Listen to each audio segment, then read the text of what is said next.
Clash of Magic Schools. Oh, there's 2 houses. They each have their own sigil. It's from Uwe Rosenberg and Hagen Dorgathen. And you might be like, ooh, Uwe Rosenberg. Yes, this is the Magic School thing. It's definitely not Harry Potter.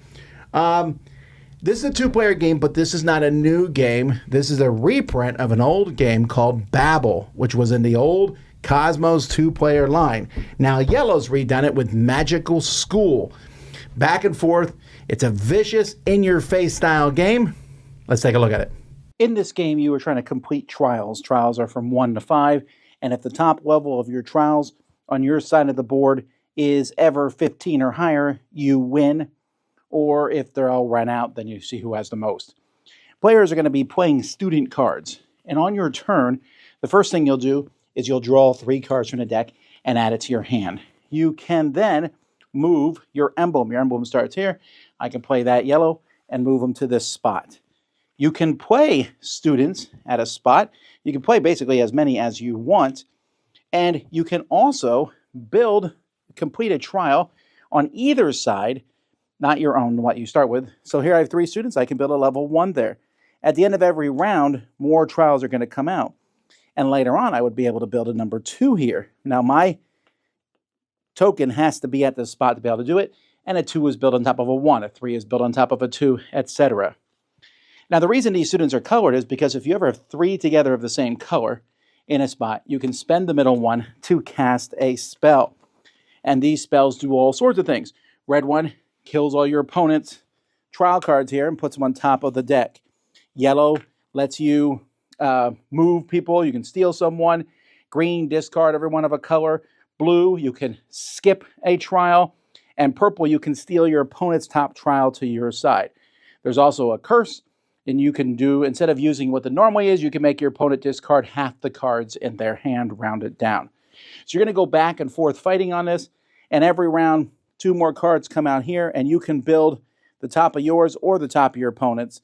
So you're paying to move this round, play cards, and get those built while casting spells furiously. As I said, if you have 15 or more, so right now my score is 2, but if there was a 4 here and I would have 6, you get 15 or more, you win, or when this runs out, then you go to sudden death to see who wins. For me, Clash of Magic School has 2 things going against it. One is Babel I've waxed hot and cold on. I remember when the first time I played Babel, I was going back and forth. I was like, oh, man, and it just feels like your opponent slaps you in the face the whole game. I'll steal this. I'll blow these buildings you were building up. I'm like, fine, I'm going to do a lot to you, but let me build up my hand first. And they're like, nah, lose half the cards in your hand. I walked out of it wanting to give it a 4. As time went by, it crept up and up. I was like, ooh, I'm getting into the flow of this. But that was 20 years ago. I've really cooled on this game. It's just too mean and kind of random by the cards that you get. Then you combine that with an absolutely inane theme that they added. Babel was about building these little ziggurats out there. It made sense. Passing tests 1 through 5 does not make sense. This game is a pain to teach. The artwork is hilarious in this game because each of the different schools shows the same person with slight characteristic changes. My daughters who are artists really laughed at that. They didn't think it was as bad as I did. I was just like, are you kidding me? Every picture is the same person with slightly different hair or a scar here or something like that. I hate this theme. It's just not interesting to me. And to combine it with Babel, a game I've waxed cold on anyway, makes it just, I thought it was just a very, very bad experience. Some people are going to like this as back and forth too vicious, but go hunt out the old Babel. This new, it's bright and colorful, but that doesn't mean it's better. This is a 4 out of 10. I just didn't like this one at all.